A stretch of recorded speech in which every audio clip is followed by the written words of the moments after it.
Welcome back to Project U 2.2. I'm Carrie, and today's episode is about overcoming life's hardest battles and finding the courage to reinvent yourself.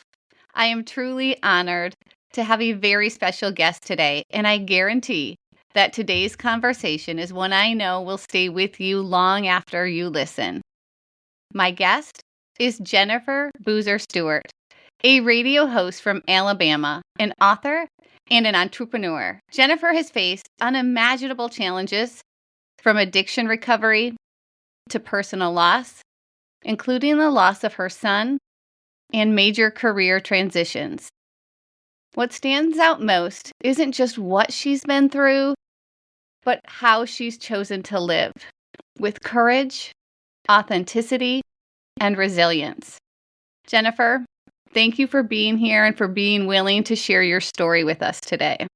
Thank you for having me. You got me a little bit choked up there listening to that. Thank you. It's an honor to be one of your first guests. I'm very excited.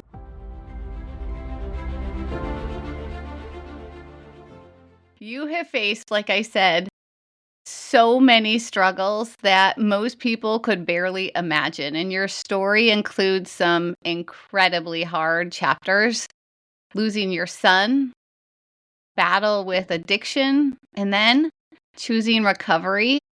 Can you take us back a little bit to what time was like back then, and then what led you to that moment of change? Well, I was 25 years old. I had a son that was not quite 2 years old. And when I went to give birth to my second child, I suffered a massive uterine rupture and bladder rupture that ultimately I should have died, and I didn't, thank God. But my perfectly healthy, full-term baby boy was born alive, but he was brain dead. And I had to not only physically recover and try to overcome those massive injuries myself, but I had to take my beautiful boy off of life support when he was 5 days old and bury him. And I don't think there are words in the English language sufficient enough to describe what that is like. To know that it was preventable, to know that it was negligence that allowed it to happen, and then know that the people responsible for that happening to us went on with their lives. I wore my bitterness and my anger and my righteous indignation like a badge of honor for a long time, and in the process of that, again, this is 2003, there was no opioid crisis. I was not even a drinker. I know my name is Boozer, but I wasn't even a drinker. And I started becoming dependent on the pain medicine. And I already had been dealing with chronic pain in my life long before that, migraine sufferer, things like that. And so the first time a doctor told me I was going through drug withdrawal, I was insulted. And funny enough, said, I don't even smoke weed. And so, but it was too late by then. It numbed this scream that felt like it was constantly building. I knew I wasn't the only woman in the world who'd ever lost a child. I knew I wasn't the only woman in the world to ever experience a traumatic birth and, have those massive complications and things, but it felt like it. I didn't know anybody. Everybody around me, my sisters, my cousins, my friends from high school and college, were all having babies. And nobody around me even knew how to deal with me. Grief is a hard thing, and when it comes to losing a child, it's the most unnatural grief that there is. You expect to lose your parents, your siblings, even your spouse, but you never ever can imagine yourself standing over a tiny 2-foot long casket with your precious child in it and watching it be lowered into the ground. It does something, it breaks something in you. And I lost my joy. And combined with the pain pills, that were depressing me, and I couldn't sleep, it was a bad thing. And fast forward 10 years of that, I wanted to die.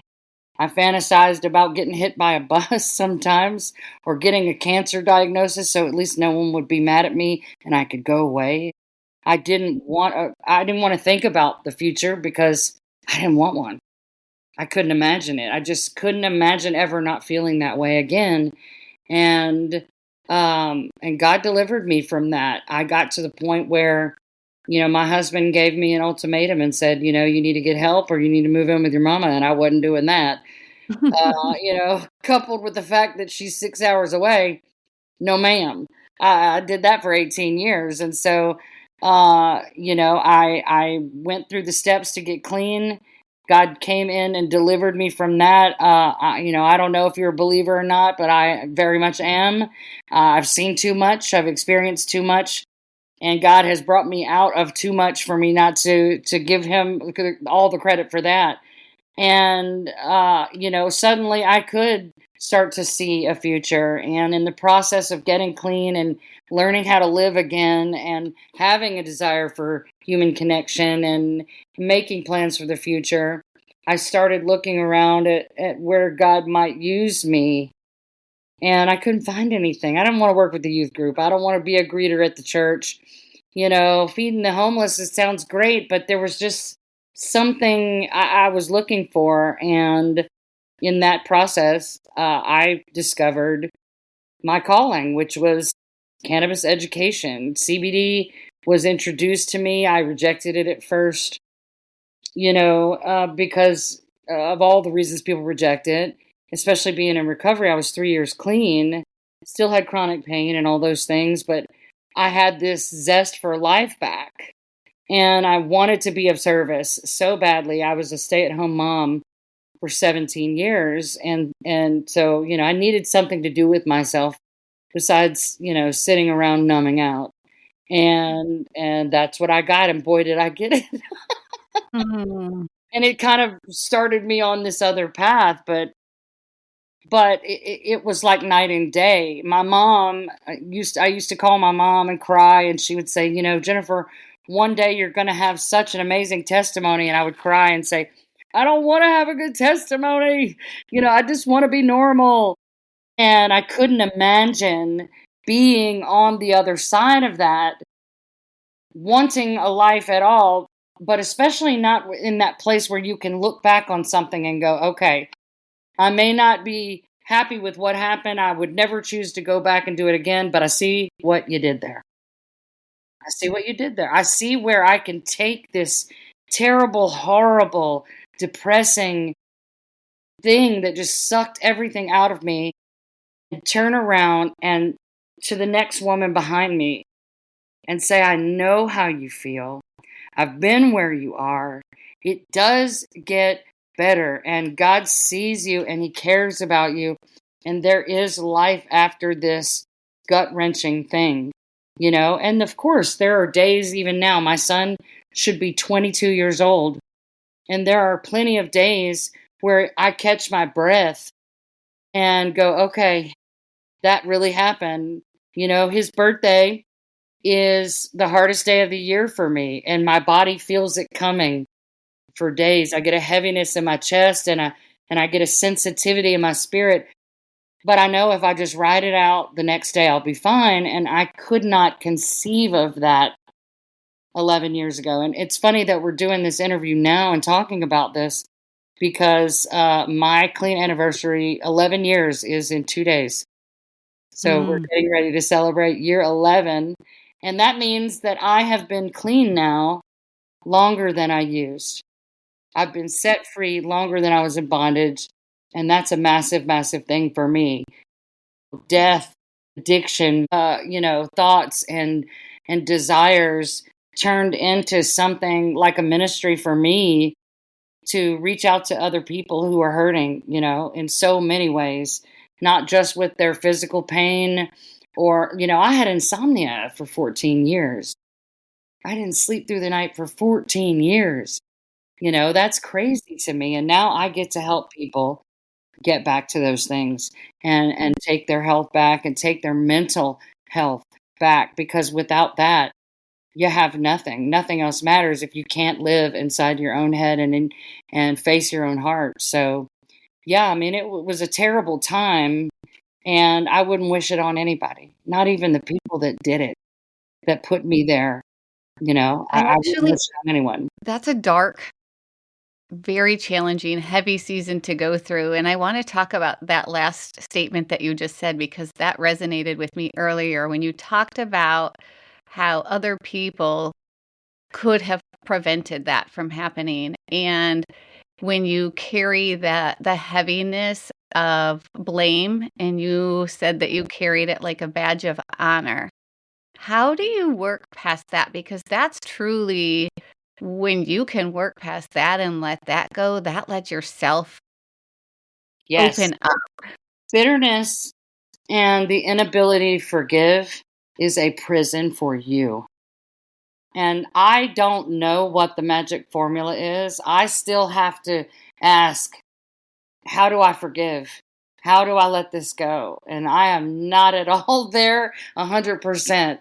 You know, there are days that the anger wells up, you know, and when I think about, you know, somebody that I care about who's about to have a baby, all of those feelings and those fears for them, you know, just a few minutes ago, I was thinking about what we might talk about. And I have a son, you know, my oldest son is 24 and he's married, and they want to start having children next year, maybe. And, you know, thinking about all of the ways that that could go wrong, and not allowing myself to focus on that because of what I went through, you know, because it can happen to any of us. But you know, forgiveness is the big one. I had to let go of my right to get any justice. I had to let go of my right to make them pay for what they did. And I had to let go of it. You know, in the process, for me, I was about 3 weeks clean, and that is a scary place to be after 10 years. And I was preparing, you know, to possibly go to rehab. And I went to hear an evangelist speak at my church. And at the end of the sermon, he said, "I want to pray for everybody here that needs healing." He said, so I went up there, and he's standing in front of me, above me, and says, "But first, I want to pray for people who are dealing with bitterness." And he jumped down off the stage, looked me dead in the eye, and he said, "That is you." And I was like, you know, that is me. And in the process of praying for me, he said, and all he said was, "Tell me what happened." All I said was, "My son died." Didn't tell him how, who, when, where, what, nothing. And as he prayed for me, he said, "The people who are responsible for your son's death, you don't need anything from them. You don't need an apology. You don't need a dime of their money. You just need to ask God to let your heart go free and forgive them." And that did something to me. And he said, it's godly to mourn, but it's ungodly to mourn forever. And Hmm. I was that just whoo, man. And I went home that day, and it just like 1,000-pound weight lifted off of me. Like I knew I could do this. I knew I could be clean and stay clean. I knew that I could get past this terrible, terrible point in my life that was ruining everything. And I knew that I could overcome it, and that God was not going to let me go down without a fight, you know, and that started everything for me. And I immediately started reconnecting with family members and friends and just my children, and trying to kind of fight for the life I had sort of let slip through my fingers, you know. And I was a suburban drug addict, you know, mom popping pills in the minivan on the way to private school pickup line, you know. And a lot of people maybe didn't even know, but man, of course, that's what we tell ourselves, is that nobody knows. Right, yes. Well, I We think you nailed it, Jen, when you said that you still have moments where you fight through that absolutely. forgiveness, and I think that so with so many challenges in life, we and as a former math teacher, I have to speak in math terms because we want that growth and that forgiveness to happen exponentially or linear, and it just doesn't. It is Right. full of that ugly, messy middle part that we have to continue to climb through, and that, you get a little bit higher on that mountaintop as you continue to make progress, but it's a battle.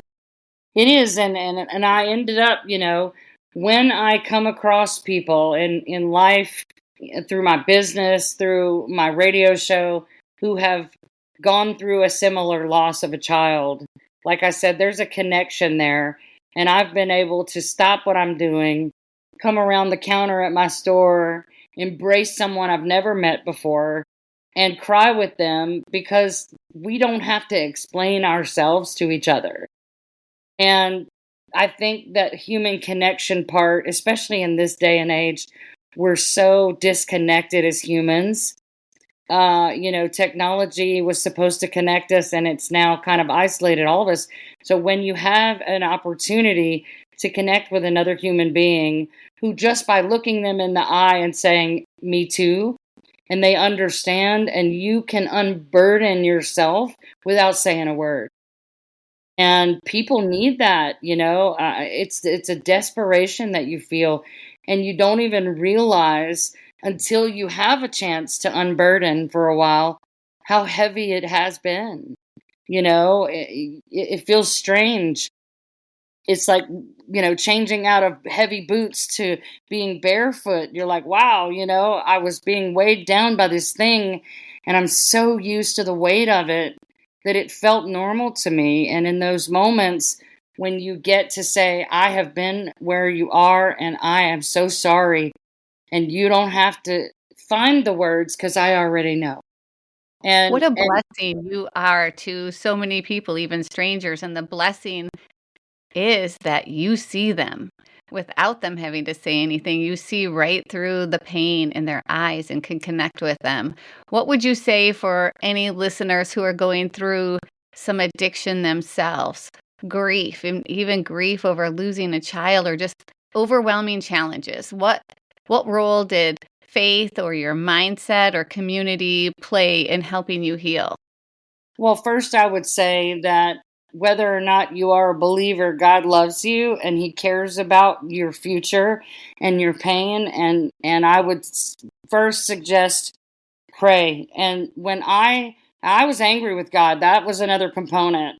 I've been a believer all my life, but in that, I prayed for my son to be miraculously delivered over those 5 days when he was alive. And I fully believed with all my heart that that was going to happen, and it didn't. And that was a part of my bitterness. It wasn't just toward the medical staff and the people who were supposed to be taking care of us. I was angry at God. And how silly is that? Because who am I? Who am I? And so part of that was remembering that God loves me, and he doesn't do anything to harm me. And that even the hard things in life, because God didn't cause my son to die. Somebody who was negligent and proud and didn't care and wasn't doing their job caused this. It wasn't God, but God can redeem any situation. I don't care whether or not you know that I was a drug addict, and I don't sugarcoat it. I used to, but I don't sugarcoat it. I am not a drug addict today. That is not true for me. And I won't go to a meeting and stand up and say, my name is Jennifer and I'm a drug addict, because that's not true. But God cares about the minutia of your life. And if you want to be set free from those things, there's always a component of anger and a need to understand and make it make sense. And that is me. I am a sucker for some justice. I want to understand it. I want to know why, and I want to make it right. And that's the way I'm built. And none of that computed with me in that situation, but I can now see where now God has given me the opportunity to love my neighbor, the ones who are hurting the most. It's easy to love people that love you back and don't ask much of you. It's the people like I was, who are bitter, who are miserable to be around because they're so hurt, or who are so far outside of themselves due to mental illness or addiction.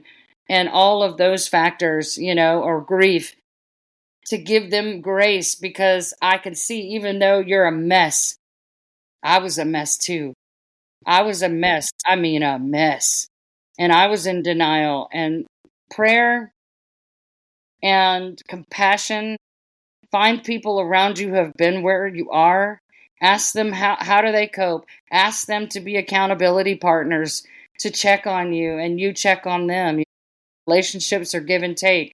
Show up, and then do whatever you can to use your testimony when you get over the hump. Do whatever you can to use your testimony to help the people around you, because there are so many more people hurting and lost and broken and in those chains of addiction that need one person to say, I see you. That's what we all want. We all want to be seen, and we all, deep down, even the greediest of us and the most power hungry people, at some point, there was a part of them that wanted to be of service. Those are the things that feed the soul. Stop with all the superficial stuff and do things that matter. That does so much for me. It does so much for me to look at someone and say, I see you struggling. Even if you won't admit to me you're taking pain pills and it's out of control, I can see it on you. I can sense it. Let me tell you my story. Mhm. I think so often, And then unfortunately, share theirs and be honest. You have to be honest with yourself and the people around you. unfortunately, the human part of us, I think, it takes something not as tragic as what you have gone through, but something, that low point in our lives when we really see and feel the presence of God, and know that that's our only way out, that we have to rely on him and help. He helps us pull through those. And Yeah. I appreciate your courage. It's so hard to be real, but I really loved what you said, when you get on the other side, or you're about to go over and I don't know if there is ever another side of what you've been through, but as you cross over that big, that big mountain that you Right. can reach over and then help others, and just to be so real and so vulnerable, that it takes so much courage. Well, I mean, it helps me though. Every time I get to talk about it, because I want to talk about my son. He lived, he was a part of me. Excuse me. Um, he lived and he died and he existed, and I love him. Even if no one remembers him, I love him. And everything about his birth and death has shaped every part of my life since then. Just like my living children shape my life and who I am, the decisions that I make. Every Christmas, it takes me a while to get going on it, even as far removed as I am. And then the last few days before Christmas, I can go, okay, shake it off. This is good. But there's always that moment on Christmas morning where I'm looking and I'm so grateful for the children that I have and how healthy and beautiful and smart they are. And I wonder, what would he look like? Would he have played football like his brother, or played the saxophone, or, done robotics? Who knows? Would he be tall? Would he be funny? Would he look more like his father or like me? Those things still exist. All those things you wonder when they're in your belly. You don't ever get answers to that. And it does affect me. But I know that if my son could talk to me, he would say, Mama, please don't waste your life being sad because I'm not here. Don't deprive my brother and my sister of the mother that you are because you miss me. Don't make your life lesser or smaller because you can't get over this. The one thing I wish most for my children is that they would know God and spend eternity with God. And I don't have to worry about that for one of them. I don't have to worry about that. And that brings me comfort. There's nothing I could do to change it.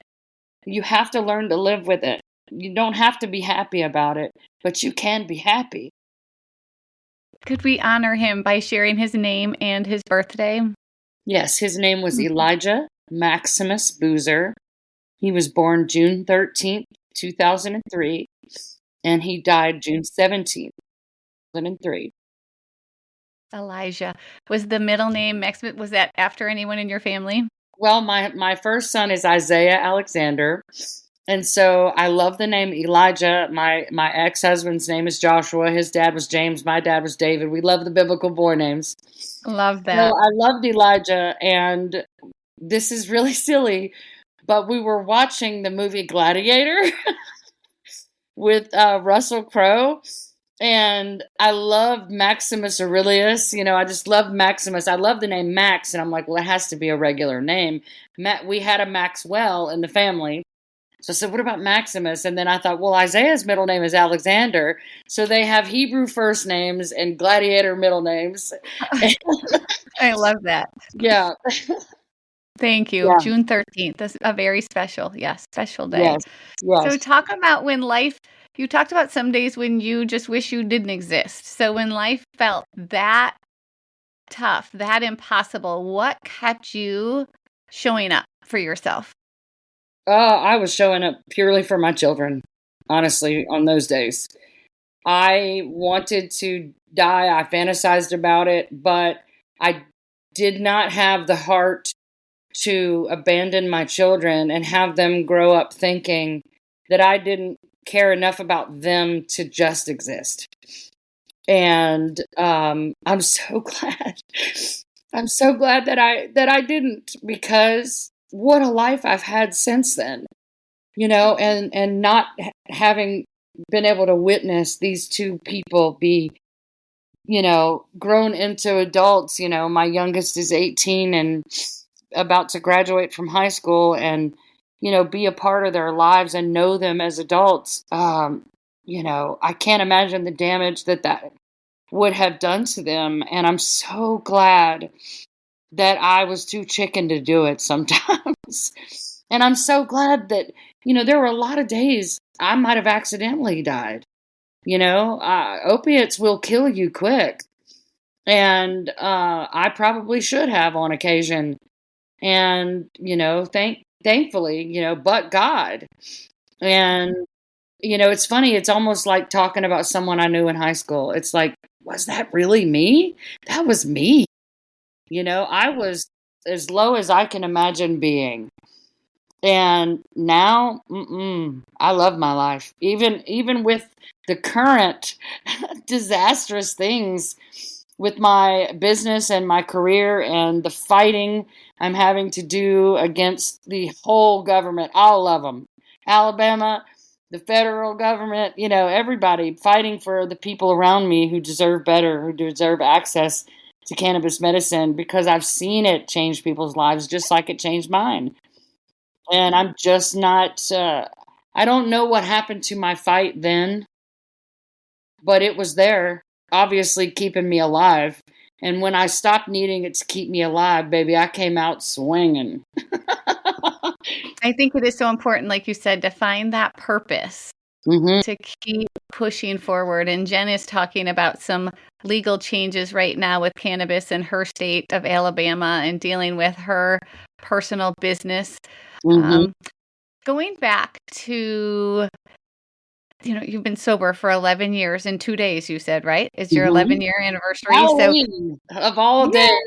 Oh, I love that. So talk about staying sober and some maybe strategies that helped you stay grounded, because I'm sure that wasn't linear, or that was Not cold at all. turkey or easy. So just maybe share a few daily habits for people who might be struggling. Well, I had to start reconnecting with people. I actually started going to Celebrate Recovery meetings. And for anybody who's not familiar with CR, it's kind of like NA, the 12 steps, but they incorporate it with the Beatitudes from the Bible. So it's more like 26 things, but they teach you not only what the 12 steps, it goes a lot more into, your creator and connecting with God and dealing with learning how to be kind, learning how to be patient, learning how to forgive yourself, things like that. So I started going to these meetings, and I met people like me, just like, I was saying I am now reaching back. I met people who were a year clean or 6 months or 6 weeks more than me, and I could go, because you forget how to be human. You got to remember, I didn't work. I was home alone all day by myself while my kids were at school and my husband was at work. I was incredibly isolated. So going to those meetings pushed me kind of back into the world, but in a way that felt safe to me, because I knew no one in these rooms is going to judge me. They're going to take me at face value. Again, that's what we want to be seen, we want to be heard, and we want to be given an opportunity to present ourselves the way we are now and not be judged. Shame, you can't do it. You cannot live with shame. You have to forgive yourself first.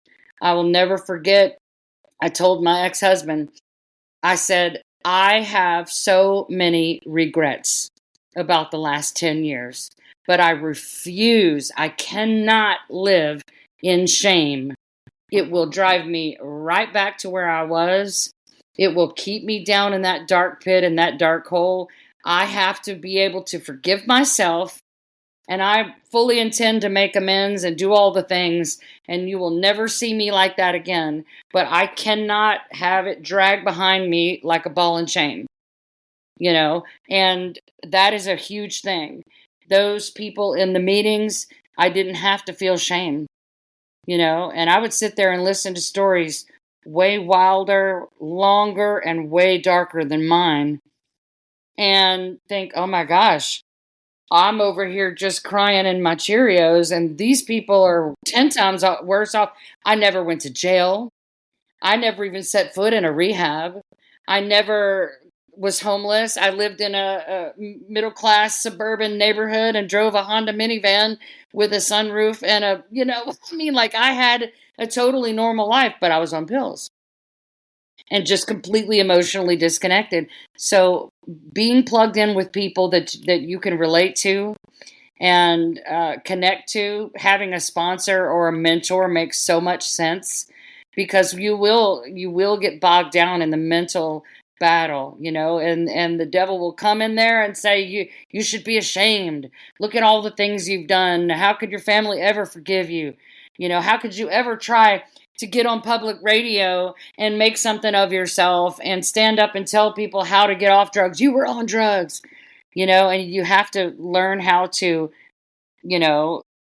separate the wheat from the chaff as far as your thinking goes, and get rid of the stinking thinking and try to, ground yourself. I recommend reading your Bible and praying. Connect with people who have a strong faith, like I said, who have been there. People in recovery are the coolest, kindest, most generous, least judgmental people on the planet. It doesn't matter what you did in your addiction, they are going to love you.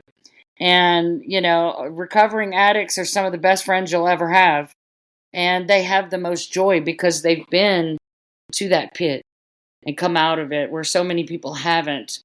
And their rock bottom is truly on death's door, and some of them have died and been revived. So, get into a community, whether it's a grief counseling group or an addiction recovery group, any type of thing that you're dealing with. And just so you know, CR, Celebrate Recovery, you can go there for shopping addiction, anger management issues, sex and love addiction, all sorts of things. And you can go as a family member of someone dealing with that, because some people's really hard thing is watching their child become an addict, or being married to, or the child of an addict. And there are people out there who know where you've been, where you are, and how to get you where you want to be. Wise words. I think so often when we go through any difficult time, the shame, and you can wallow in that, and you can do all the negative self-talk, and you can get stuck there. So I think you're exactly right to when you said you were going to push that aside and couldn't quite deal with it then, or you would have gotten stuck there. Right. If we fast forward, you said you were a stay-at-home mom for 17 years. So many people are stuck in a career that they don't love, that doesn't bring them joy, but they're too scared to follow their heart because it's hard. It So, is. what gave you the courage after you've been through all of this to take that first step to become a business owner? Like, how did you overcome the fear of just starting something new? Well, so like I said, I tried CBD and it changed my life. I started sleeping through the night. I had less joint pain and didn't have to be high. I had so many benefits from it, and I couldn't explain it to my mom, who was a 30-year kindergarten teacher, again, below the Bible Belt, the DARE program, all the things. And I went to elementary school in the 80s, so I'm sure you know what I mean. But, all of these preconceived ideas, I couldn't explain it to my mother without her worried I was going to relapse. I was 3 years clean at this point. And so I started learning about it so that I could teach it to her. And I became in fact just completely fascinated because what I was learning was the total opposite of what I had always been told.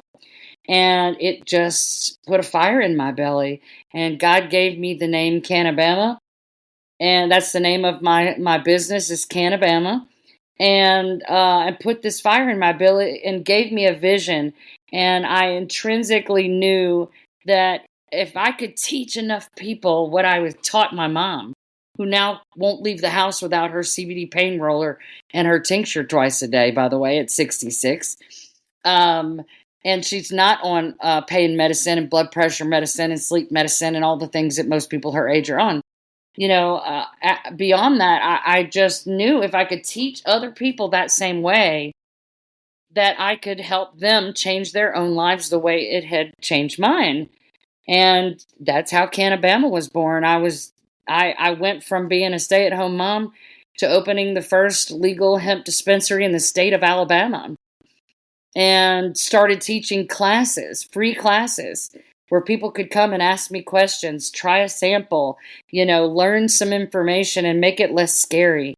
And turns out everybody else thought that was a great idea too.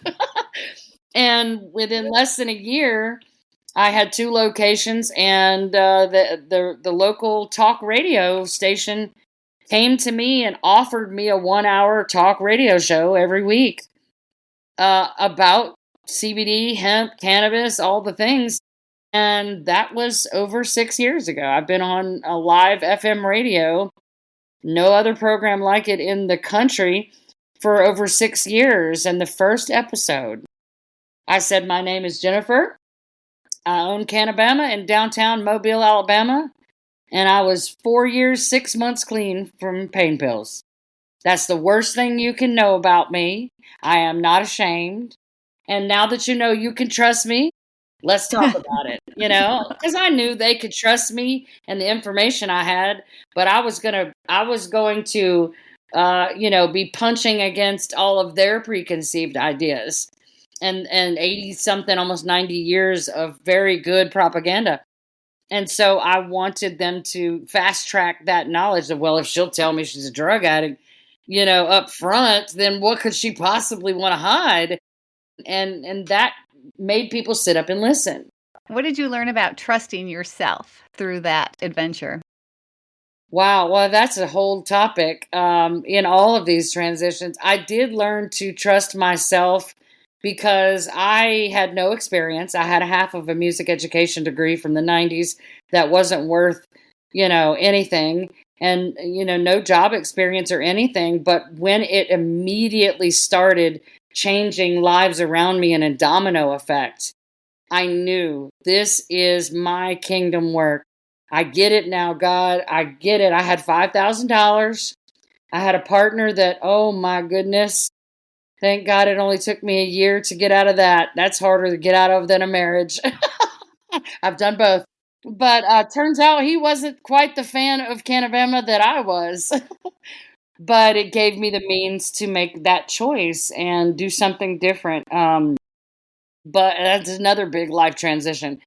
But, I started being confident in the fact that, yeah, I can do this because I was doing it every single day. And every day I got a little glimpse of something else that told me I was doing what I was supposed to be doing. And I didn't get it all right.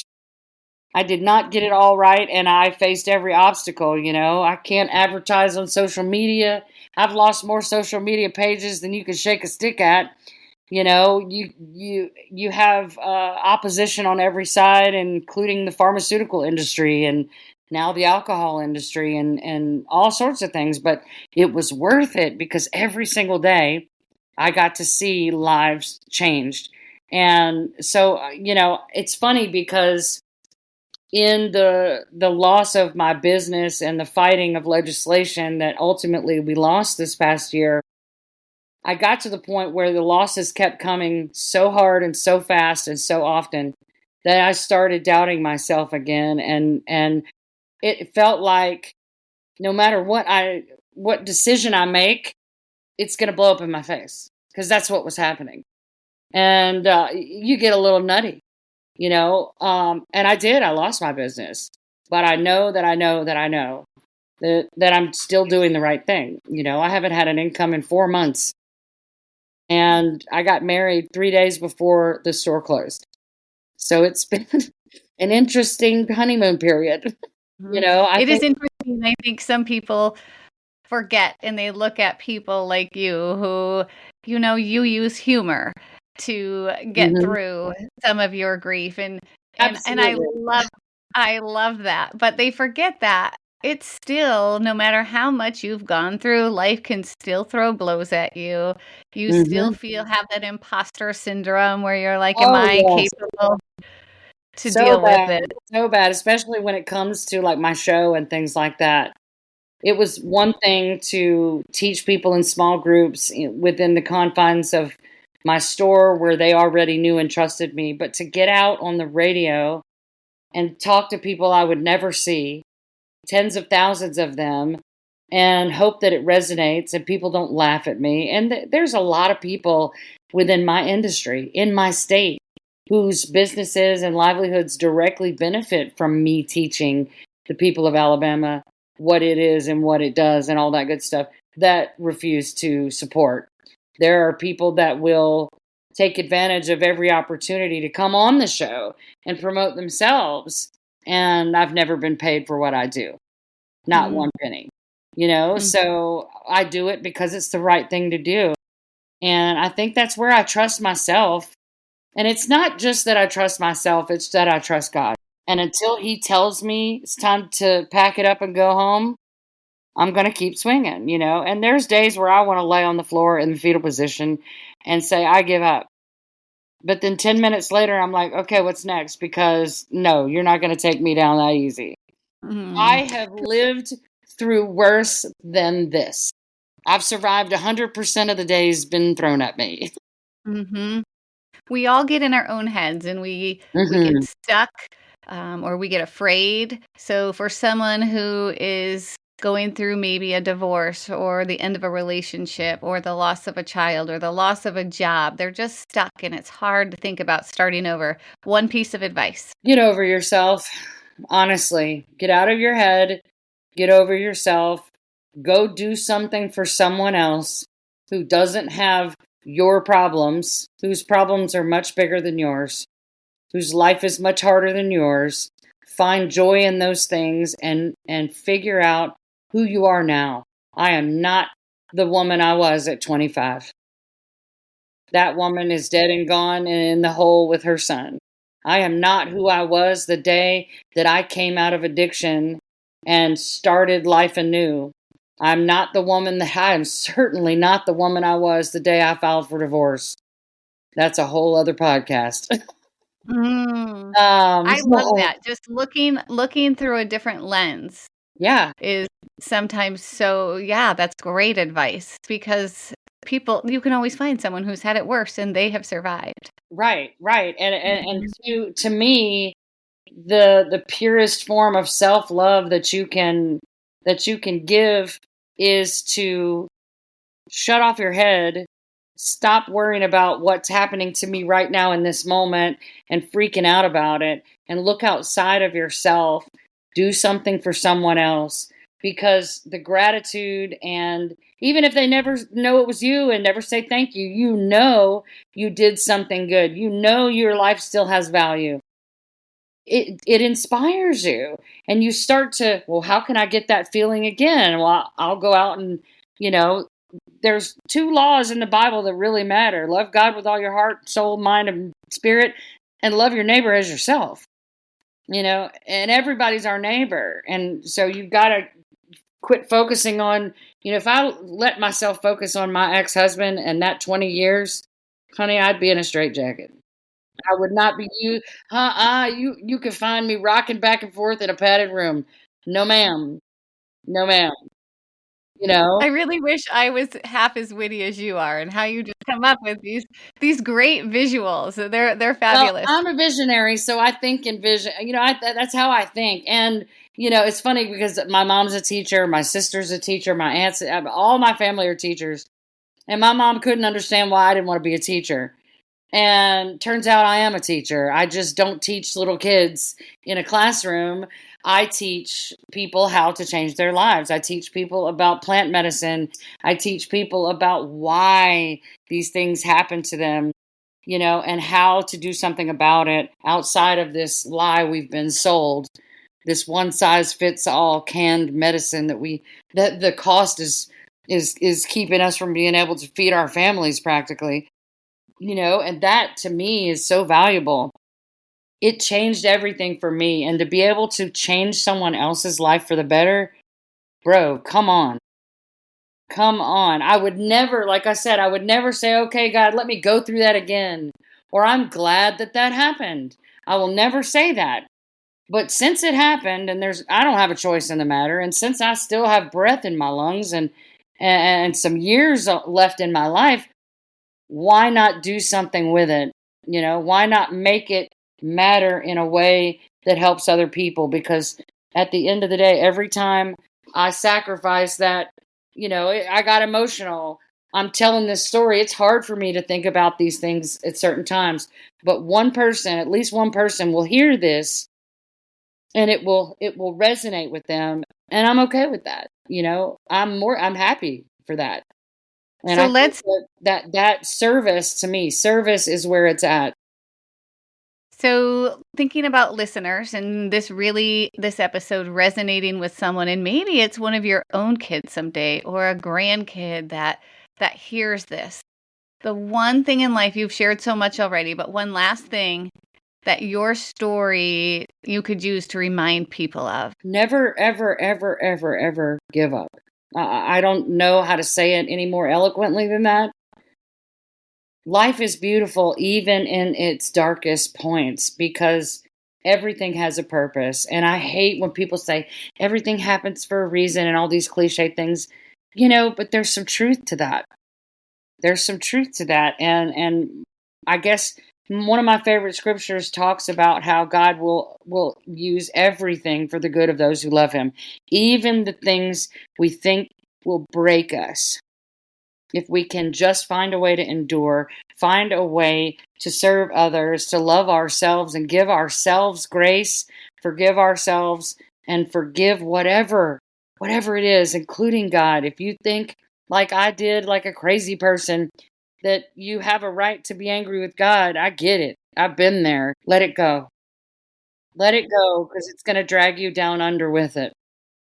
Listening to your stories, it's amazing to me how so much pain can turn into such a greater purpose when you're willing to face it and share it with other people. So I appreciate all of your stories, your realness. Is there anything else that you have before we wrap this up? I would just say that, again, there's nothing that you cannot overcome as a human being. And, look to God for everything. And look to the people around you. Like I said, there's either someone who's been where you are that can help pull you out, or there's someone who is where you used to be that needs your help. And in both of those relationships are priceless. and just give the people around you the grace and forgiveness that you want for yourself. Grace, I love that word. Giving yourself grace too Mhm. sometimes when you're Yep. beating yourself up and all of the negative self-talk. Jennifer, your stories are nothing short of inspiring, and I am so grateful for you being willing to share your story and for just reminding us what courage looks like, because Thank you. you are one courageous Alabama mama. And the resilience, your reinvention, never giving up on yourself are inspiring. So, for anyone listening, just remember that no matter how hard life gets, like Jennifer shared, just no matter how broken you may feel, no matter how broken your life feels, that it's possible to reclaim your power, to Mhm. embrace change, and to step into your next chapter. So, if people want to learn more about you or to follow your work, where can they find you, Jennifer? You can find me on social media, Jennifer Boozer Stewart. And if you're interested in what I do, you can look up, Google Sweet Home Canabama. That's my radio show and YouTube page. And yeah, that's where you can find me on just about any social media outlet, either by the radio name or by my name, and canabama.com. Awesome. If today's episode spoke to you, share it with a friend who might need a little reminder that reinvention is always possible. And remember that your next chapter is waiting for you. Thank you so much, Jennifer, for being here with us today. Thank you so much for having me and giving me an opportunity to share my story once again.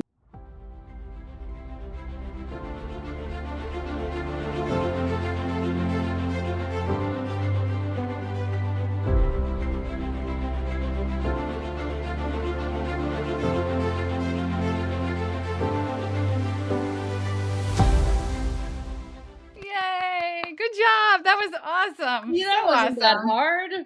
That was awesome. Now I'm just going to pray that that recording worked because you were phenomenal.